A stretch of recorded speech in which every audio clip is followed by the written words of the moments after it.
পদে কৈছে কৃষ্ণ সেৱা তেখে মাত্ৰ গুচৈ মৃত্যু ভয় জানিয়া কৃষ্ণক ভজা কৰিয়া নিশ্চয়। ভাগৱতে কৈছে আমাৰ আটাইতকৈ ডাঙৰ ভয়টোৱে হৈছে মৃত্যুৰ ভয়। ধন টকা পইচাৰ ভয় আছে, শৰীৰৰ অংগ প্ৰত্যংগ ক্ষয় হোৱাৰ ভয় আছে, আপোনজন হানি বিঘিনি হোৱাৰ ভয় আছে। কিন্তু এই যিমানবিলাক অন্যান্য ভয় আছে, ইয়াতকৈ আটাইতকৈ বেছি যিটো ভয় সেইটো হৈছে মৃত্যু। আমি কোনো মৰিব নিবিচাৰোঁ। আমি ভাবোঁ যে আমাৰ দিনত মৃত্যু নহওক, ৰাতি নহওক, ভিতৰত নহওক, বাহিৰত নহওক, অস্ত্ৰৰে নহওক, শস্ত্ৰৰে নহওক। হিৰণ্যকশিপুৱে যেনেকৈ বৰ বিচাৰিছিল, আমাৰো প্ৰত্যেকজনৰ গতি একেই, কোনো মৰিব নিবিচাৰে। কিহৰ কাৰণে? কাৰণ আমি তত্ত্বটো বুজি পোৱা নাই। আচলতে মৃত্যু কাৰ হয়? মই বুলি ক'লে ইয়াত দুটা বস্তু আছে। এক হৈছে এই শৰীৰটো, যি 24 তত্ত্বৰ দ্বাৰা সৃষ্ট, যাক জ্বৰ বুলি কয়। যেনেকৈ এতিয়া আপোনালোকে দেখিছিল ইলেক্ট্ৰিচিটি যোৱাৰ লগে লগে, কাৰেণ্টটো যোৱাৰ লগে লগে ই কাম কৰা বন্ধ কৰি দিলে। মাইক্ৰফোনটোৱে কাম কৰা বন্ধ কৰা মানে ই জ্বৰ হৈ গ'ল। চৈতন্য কেতিয়া হ'ল? যেতিয়া ইয়াত আকৌ ইলেক্ট্ৰিচিটি আহিল, শক্তিটো যেতিয়া আহিল। ঠিক তেনেকৈ আমাৰো এই শৰীৰটো হৈছে জ্বৰ। ইয়াত যেতিয়া আত্মা পৰমাত্মাৰ যেতিয়া আগমন হয়, তেতিয়া ই চৈতন্য হয়, সচেতন হয়। সচেতন কৰা দেহ প্ৰাণ ইন্দ্ৰিয়ক, জীৱক ভুঞ্জান্ত নানাবিধ বিষয়ক। এতিয়া মৃত্যু কাৰ হয়? শাস্ত্ৰই কৈছে শৰীৰটোহে বিনাশী। শৰীৰৰ 6টা বিকাৰ আছে। অস্থি জায়তে বৰ্ধতে বিপৰিণামতে অৱক্ষ্যতি প্ৰণশ্যতি। 6টা বিকাৰ। শৰীৰৰ 6টা বিকাৰ কি কি? প্ৰথম কৈছে অস্থি। অস্থি মানে স্থিত হোৱা। মাতৃৰ গৰ্ভত এটা জীৱ আহি স্থিত হ'ল।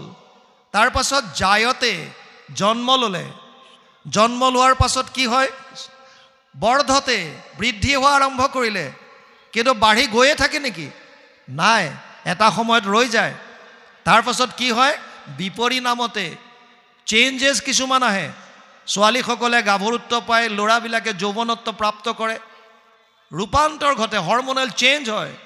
আৰু এটা সময়ত গৈ অৱক্ষ্যতি, ক্ষয় আৰম্ভ হয়। কাণেৰে নুশুনা হ'ল, হাতেৰে কিবা কৰ্ম কৰিব নোৱাৰা হৈছে, হাত উঠাব নোৱাৰা হৈছে, ভৰিয়ে খোজকাঢ়িব নোৱাৰা হৈছে, খালে ডাইজেষ্ট নোহোৱা হ'ল, হজম নোহোৱা হৈছে। বিভিন্ন ধৰণৰ ক্ষয় আৰম্ভ হৈ গ'ল। আৰু এটা দিনত বিনশ্যতি, শৰীৰটো নষ্ট। 3টা অৱস্থা শেষ। 20টা পলু চাই যদি পেলাই দিলে, চৰাই চিৰিকটি জীৱ জন্তুৱে খাই 20টা কৰি উলিয়াই দিলে, শৰীৰ শেষ। যদি পুতি থ'লে তেতিয়াহ'লে পলু হ'ল, আৰু যদি জ্বলাই দিলে তেতিয়াহ'লে ছাই হ'ল। শৰীৰৰ এই 3টাই শেষ অৱস্থা, 20টা পলু চাই। কিন্তু আত্মাৰ মৃত্যু নাই। আত্মাৰ মৃত্যুৱে নাই। নৈনম চিন্দন্তি শস্ত্ৰাণি নৈনম দহতি পাৱক না চৈনম ক্লেদয়ম তাপো না শোষ্যতি মারুত অচেদ্যয়ম দাহ্যয়ম অক্লেদ্যব স্বচ্ছ এব চ নিত্য সর্বগত স্থানুর অচলোয়ম সনাতন। গীতা 2য় অধ্যায় 23 আৰু 24 নম্বৰ শ্লোক। ভগৱান কৃষ্ণ অৰ্জুনক কৈছে, হে অৰ্জুন, আত্মাক অস্ত্ৰ শস্ত্ৰই কাটিব নোৱাৰে। নৈনম চিন্দন্তি শস্ত্ৰাণি নৈনম দহতি পাৱক, জুয়ে পুৰিব নোৱাৰে, পানীয়ে তিয়াব নোৱাৰে। না ক্লেদয়ন্তি আপো না শোষ্যতি মাৰুত, বায়ুৱে শুহিব নোৱাৰে। আত্মা অচেদ্য, অদাহ্য, নিত্য, সনাতন। যেনেকৈ আমাৰ কাপোৰ ফাটি গ'লে আমি নতুন বস্ত্ৰ পৰিধান কৰোঁ, তেনেকৈ আত্মা এটা শৰীৰ নষ্ট হ'লে বেলেগ শৰীৰলৈ গতি কৰে, বেলেগ শৰীৰ ধাৰণ কৰে। বাসাংসি জীৰ্ণানি যথা বিহায় নবানি গৃহণতি নৰোপৰাণি তথা শৰীৰানি বিহায় জীৰ্ণানি অন্যান্য সংয়াতি নবানি দেহি। 2য় অধ্যায় 22 নম্বৰ শ্লোক গীতা। কেৱল বস্ত্ৰ সলনি কৰাৰ দৰে আত্মা এটা শৰীৰৰ পৰা বেলেগ এটা শৰীৰলৈ গতি কৰে। গতিকে যদি তত্ত্বটো আমি গম পাওঁ যে আত্মাৰ মৃত্যুৱে নাই, তেতিয়া ভয় কিহৰ? এইকাৰণে ইয়াত বৰ সুন্দৰভাৱে কৈছে, এইটো কেতিয়া গম পাব? যেতিয়া কৃষ্ণৰ একান্তভাৱে ভকত হ'ব, একান্তভাৱে কৃষ্ণৰ কথা শ্ৰৱণ কৰিব, এনেকৈ যেতিয়া আলোচনা হ'ব, আলোচনা কৰোঁতে কৰোঁতে কৰোঁতে কৰোঁতে শ্ৰৱণ কৰোঁতে কীৰ্তন কৰোঁতে এটা দিন আহিব যে নিজে উপলব্ধি কৰিব যে মই আচলতে শৰীৰ নহয়, মই আত্মা। আৰু তেতিয়া এই মৃত্যুৰ ভয়টো লাহে লাহে নাইকিয়া হৈ যাব।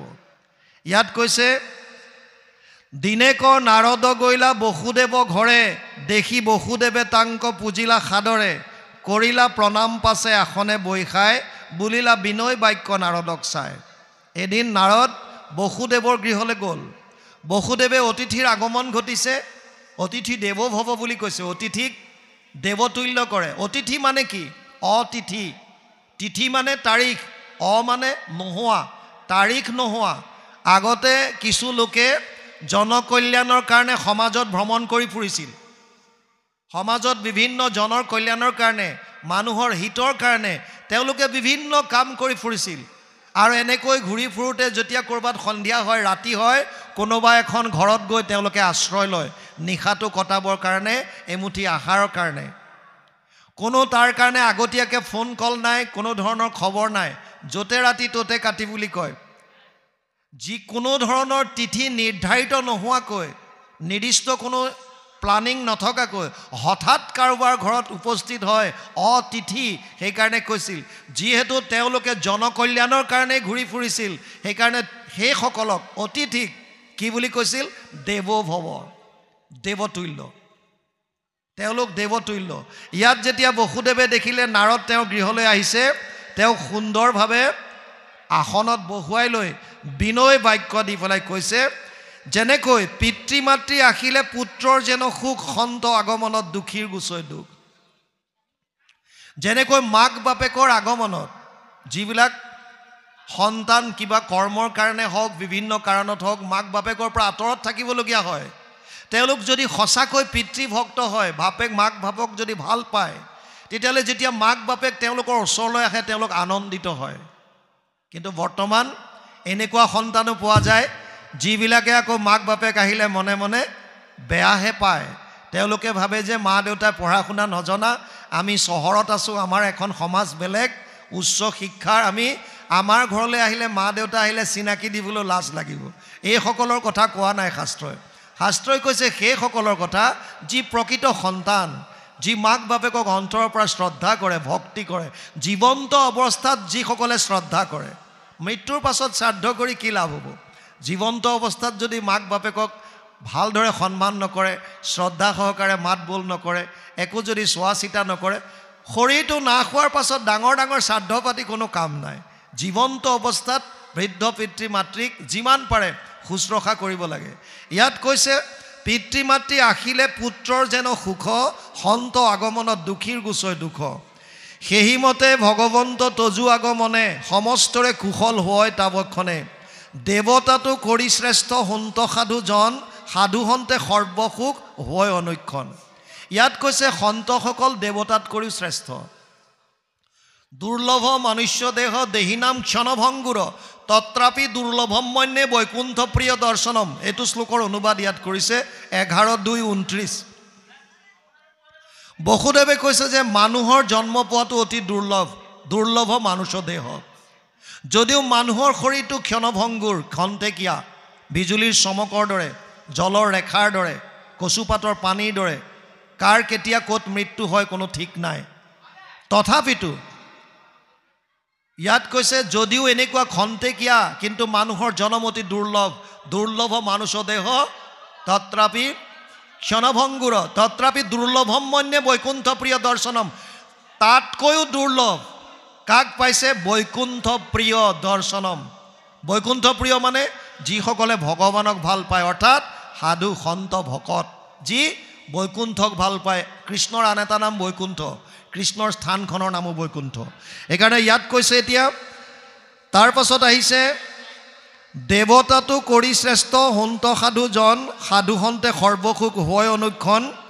আচৈ সুখ দুখ দুই দেৱক পূজনে, কেৱলে সুখক মাত্ৰ সাধে সাধুজনে। দেৱতা পুজিলে সুখ দুখ দুইটা পাবলগীয়া হয়। কেনেকৈ? প্ৰত্যেকজন দেৱতাক উপাসনা কৰাৰ নিয়ম বেলেগ বেলেগ। কোনোবা দেৱতাক যদি হালধীয়া ফুল দিব লাগে, কোনোবাক ৰঙীন ফুল ৰঙা ফুল দিব লাগে, কোনোবাত ৰঙা বস্ত্ৰ লাগে, ক'ৰবাত হালধীয়া বস্ত্ৰ লাগে, বিভিন্ন ধৰণৰ নিয়ম। তাত যদি খেলি মেলি হ'ল তেতিয়াহ'লে দেৱতাসকলো কেতিয়াবা বিতুষ্ট হয় আৰু হোৱাৰ পাছত ফলে বিপৰীত কৰে। তাৰমানে আপুনি যিটো বিচাৰিছে তাতকৈ হয়তো বিপৰীতটোহে পাব। সেইকাৰণে কৈছে দেৱতাৰ পূজনৰ ওপৰত নিৰ্ভৰ কৰি সুখ আৰু দুখ দুইটা দিব পাৰে, কিন্তু সন্তসকল যিহেতুকে তিতিক্ষা কৰুণিকা সুহৃদ সৰ্বদেহী নাম, সমস্ত প্ৰাণীৰ প্ৰতি সুহৃদ কাৰুণিক, সকলোকে ভাল পায়। সেইকাৰণে সন্তৰ আগমনত সকলো জীৱৰ লাভেই হয়, সুখ হয়। ইয়াত কৈছে কেৱলে সুখক মাত্ৰ সাধে সাধুজনে, পূজা অনুৰূপেহে দেৱতা দেই ফল, কৰন্ত কৰোণা মাত্ৰ ভকতসকল। আমি কৈছোঁৱে পূজাৰ ওপৰত ভিত্তি কৰিহে দেৱতাসকলে ফল দিয়ে, তাৰ বিপৰীতে সন্তসকলে কি কৰে, তেওঁলোক যিহেতুকে কৰোণাময়ী বা তেওঁলোক সুহৃদ সৰ্বদেহী নাম, সেইকাৰণে সকলোৰে তেওঁলোকে হিতটো চিন্তা কৰে বা ভাল ফল। তোমাৰ সদৃশ যাৰা শ্ৰীকৃষ্ণত মন, তাসম্বাৰ এহিমত হৈ আচৰণ, ভৈলুহু কৃতাৰ্থ যদি ঋষি মহাশয়, তথাপিতো পুচু ভাগৱত ধৰ্মচয়। আৰু তাৰ পাছত এতিয়া বসুদেৱে নাৰদক ভাগৱত ধৰ্মৰ বিষয়ে প্ৰশ্ন আগবঢ়াই দিছে। বসুদেৱে কৈছে, মোক সেই ভাগৱত ধৰ্মৰ কথা কোৱা। পৰম শ্ৰদ্ধায়ে যাক শুনিলে মাত্ৰকে, দুৰ্ঘোৰ সংসাৰ দুখ তৰে সৰ্বলোকে। আমি প্ৰথমে কৈছিলোঁ এনেকুৱা এটা ধৰ্ম যিটো শুনাৰ লগে লগেই, শ্ৰৱণ কৰাৰ লগে লগে আমাৰ মনৰ দুখবিলাকৰ পৰা আমি পৰিত্ৰাণ পাব পাৰোঁ, তিনিটা তাপৰ পৰা পৰিত্ৰাণ পাব পাৰোঁ। ইয়াত কৈছে দেৱৰ মায়ায়ে মোৰ মোহ ভৈল মন, পুত্ৰ কামে কৃষ্ণক কৰিলোঁ আৰাধন, যদ্যপি মুকুতি দেন্ত মুকুন্দে সদায়, তাংকো নবাঞ্চিলোঁ পূৰ্বে পুত্ৰক আশায়। যেতিয়া বসুদেৱ দৈৱকীয়ে আগৰ জন্মত ঈশ্বৰক যেতিয়া আৰাধনা কৰি আছিল, প্ৰভু ভগৱন্ত যেতিয়া সন্তুষ্ট হৈ কি বৰ লাগে ক'লে, আৰু যেতিয়া তেওঁলোকে সন্তান বিচাৰিছিল, তোমাৰ দৰে এটি সন্তান লাগে, ভগৱানে গম পালে যে মোৰ দৰে বেলেগ কোনো নাই, সেইকাৰণে ময়ে জন্ম ল'ব লাগিব, আৰু তেওঁ নিজে আহিল। আজি বসুদেৱে উপলব্ধি কৰিছে যিজন প্ৰভু ভগৱন্তই মুক্তিকো দিব পাৰে, কিন্তু তেওঁৰে মায়াত আমি এনেকৈ আবদ্ধ হ'লোঁ, যেনেকৈ আমিবিলাকেও যেতিয়া আমি কোনোবা এখন ধৰ্মস্থানত যাওঁ বা নামঘৰলৈ আহোঁ, প্ৰত্যেকে কিবা নহয় কিবা ভগৱানৰ পৰা বিচাৰোঁ, মোক অমুকটো দিয়া, মোক তমুকটো দিয়া, মোৰ এইটো হওক যেন, সেইটো হওক যেন, ইত্যাদি বিভিন্ন কামনা বাসনা। নিষ্কামভাৱে খুব কম মানুহ আহে, নিষ্কাম। য'ত নেকি সুতমুনিয়ে কৈছে কলিযুগৰ পৰম ধৰ্ম, সবেই পুমসাম পৰো ধৰ্ম যতো ভক্তিৰ অধোক্ষ যে, অহেতুকি অপ্ৰতিহত যেন আত্মা সম্প্ৰসিদ্ধতি। 1-2-6 প্ৰথম স্কন্ধ 2য় অধ্যায় 6 নম্বৰ শ্লোক। তাত কৈছে হে শৌনক আদি ঋষি সমস্ত, কলিযুগৰ পৰম ধৰ্ম হৈছে এটাই, সেইটো হৈছে কৃষ্ণত একান্ত ভক্তি। কিন্তু কেনেকৈ কৰিবা? প্ৰথম চৰ্ত দিছে অহেতুকি, হেতু নথকাকৈ, নিষ্কামভাৱে। দ্বিতীয়ত কৈছে অপ্ৰতিহত, অন্তৰবিহীনভাৱে, নিৰন্তৰভাৱে। যেনেকৈ অধ্যায়ৰ শেষত আমি গাওঁ, নিৰন্তৰে ডাকি বোলা হৰি হৰি, নিৰন্তৰে ডাকি বোলা ৰাম ৰাম। এই নিৰন্তৰ শব্দটোৱে কণ্টিনিউ বুজাইছে, যেনেকৈ তেলৰ ধাৰ, কোনো গেপ নোহোৱাকৈ, অন্তৰবিহীনভাৱে নিৰন্তৰভাৱে কৃষ্ণৰ নাম, নিষ্কামভাৱে কৃষ্ণৰ নাম। কিন্তু আমাৰ মায়াই, প্ৰভু ভগৱন্তৰ মায়াই মনটো মুহি ৰাখে, গতিকে আমিও সেই বিষয়ৰ কথাই বেছিকৈ ভগৱানৰ ওচৰত বিচাৰি থাকোঁ। ইয়াতো বসুদেৱে স্বীকাৰ কৰিছে যে আগতেও মোৰ গতি একেই হ'ল, যদ্যপি মুকুতি দেন্ত মুকুন্দে সদায়, তাংকো নবাঞ্চিলোঁ পূৰ্বে পুত্ৰক আশায়। যেনমতে তৰোৱাবে সংসাৰৰ ক্লেশ, মহামুনি দিও মোক সেই উপদেশ। বসুদেৱে কৈছে যেনেকৈ মই সংসাৰৰ ক্লেশৰ পৰা পৰিত্ৰাণ পাব পাৰোঁ, যি কৰিলে সংসাৰৰ মই তিনিটা তাপৰ পৰা পৰিত্ৰাণ পাব পাৰোঁ, আদি দৈবিক, আদি ভৌতিক, আধ্যাত্মিক, যিটো আমি প্ৰথমে আলোচনা কৰিছিলোঁ, সেই উপদেশখিনি মোক দিয়া, সেই উপদেশখিনি মোক দিয়া। তাৰ পাছত কৈছে তুহিলা কৃষ্ণক তুমি যিমত ভকতি, আমাক শিকায়ো তাক সমস্তে সম্প্ৰতি, যেবে বসুদেৱে হেন পুচিলা হৰিষি, হৰিস্মৰি আতি প্ৰীতি ভৈলা দেৱঋষি। নিজৰ ঘৰত কোটি কোটি ব্ৰহ্মাণ্ডৰ নায়ক ভগৱান কৃষ্ণক সন্তান ৰূপে পোৱাৰ পাছত ইয়াত আকৌ বসুদেৱে এতিয়া কৈছে যে কেনেকৈ ভক্তি কৰিলে ভগৱানক সন্তুষ্ট কৰিব পাৰোঁ, ভক্তি কৰি পেলাই তুমি সন্তুষ্ট কৰিলা, মোক সেই ভক্তিটো শিকাৱা। ইফালে বসুদেৱে নিজে কৃষ্ণক সন্তান ৰূপে পাইছে, ইজনে সিজনৰ প্ৰতি সন্মান দেখুৱাইছে। নাৰদক কৈছে মোক তুমি কোৱা কেনেকৈ, কিয় এয়া দিছে, আমি যাতে বুজি পাওঁ কেনেকৈ ঈশ্বৰক ভক্তি কৰিব লাগে, কেনেকৈ ঈশ্বৰ সন্তুষ্ট হ'ব, এই কথাখিনি আমাক ইয়াত বুজাইছে। তাৰ পাছত কৈছে পুলকিত তনু মনে মিলিল আহ্লাদ, পাছে বসুদেৱক কৰিলা সাধুৰ বাদ, নাৰদ বদতি বসুদেৱ মহাশয়, ধন্য ধন্য সাধু বুদ্ধি কৰিলা নিশ্চয়। বসুদেৱৰ কথাখিনি শুনি নাৰদ পুলকিত তনু হ'ল, যিহেতুকে কৃষ্ণৰ কথা ক'বলৈ দিছে। কাৰণ গ্ৰাম্য কথা কথনে মলিন হোৱে বাণী, তাকো শুদ্ধ কৰোঁ কৃষ্ণ কথাক বখানি। যিমান আমি গ্ৰাম্য কথা পাতিম সিমান আমাৰ কথাবিলাক মলিন হ'ব, তাৰ বিপৰীতে যিমান কৃষ্ণৰ কথা পাতিম সিমান আমাৰ মন পবিত্ৰ হ'ব, কৃষ্ণৰ কথাই আমাৰ বাণী শুদ্ধ কৰিব। সেইকাৰণে নাৰদো পুলকিত হৈছে, কিয় এতিয়া কৃষ্ণৰ কথা ক'বলৈ পাব। আৰু তাৰ পাছত ইয়াক কৈছে পুচিলা পৰম ভাগৱত ধৰ্ম যত, যাহাক স্মৰণে হোৱে পবিত্ৰ জগত, শুনে বা ভনে বা স্মৰে নতুবা আদৰে, আনে বা গাৱন্তে যিবা অভিনন্দা কৰে। তুমি মোক এনেকুৱা এটা কথা সুধিছা, যিটো কথাখিনি মই ক'বলৈ যাওঁতে যিটো ধৰ্মৰ বিষয়ে মই ক'ম, ইয়াক কোনোবাই শ্ৰৱণ কৰিলে শুনে, ভনে যদি কোনোবাই কীৰ্তন কৰে, স্মৰে যদি কোনোবাই স্মৰণ কৰে, বা আনে কোনোবাই শ্ৰৱণ কীৰ্তন কৰোঁতে যদি অভিনন্দা কৰে, প্ৰশংসা কৰে, তথাপিও তেওঁলোকে পৰম গতি পায়। আনে বা গাৱন্তে যিবা অভিনন্দা কৰে, দেৱ বিশ্বদ্ৰোহীকো পবিত্ৰ কৰে আতি, হেন ধৰ্ম শুনিবে তোমাৰ ভৈলামতি। যিটো ধৰ্মই বিশ্বদ্ৰোহী, বিশ্বদ্ৰোহী কোনজন, যিজনে জীৱৰ অহিত চিন্তা কৰে, কল্যাণৰ বিপৰীতত যিজন যায়, সমস্ত জীৱৰ বিপৰীতভাৱে কৰ্ম যিসকলে কৰে, তেনেকুৱাও যদি পাতকী কোনোবা আছে, তেওঁলোকেও যদি উপলব্ধি কৰি কৃষ্ণত শৰণ লয়, সেই সকলো পৰম গতি লাভ কৰিব। হেন ধৰ্ম শুনিবে তোমাৰ ভৈলামতি। শ্ৰৱণ কীৰ্তনে যাৰ সিজৈ পুণ্যগণ, সুমৰাইলা মোক আজি হেন নাৰায়ণ। যাৰ শ্ৰৱণ কীৰ্তন কৰিলে, যিজনৰ শ্ৰৱণ কীৰ্তন কৰাৰ লগে লগে আমাৰ পুণ্যৰ আজি সঞ্চিত হয়, তেনেকুৱা এজন ঈশ্বৰৰ কথা তুমি আমাক আজি সুধিলা। ভগৱানে গীতাত অৰ্জুনক কৈছে জন্ম কৰ্ম চমে দিব্যম এবং যে ব্যক্তি তত্ত্বতঃ ত্যক্তা দেহ পুনৰ্জন্ম নেতি মামেতি পাণ্ডৱ। ৪ৰ্থ অধ্যায় ৯ নম্বৰ শ্লোক গীতা। তাত কৈছে হে অৰ্জুন, মোৰ জন্ম কৰ্ম চব দিব্য, আৰু এই জন্ম কৰ্মৰ বিষয়ে অৰ্থাৎ লীলাসমূহৰ বিষয়ে যিবিলাকে শ্ৰৱণ কৰে, কীৰ্তন কৰে, তেওঁলোকে মোক পাব, ইয়াত কোনো সন্দেহ নাই।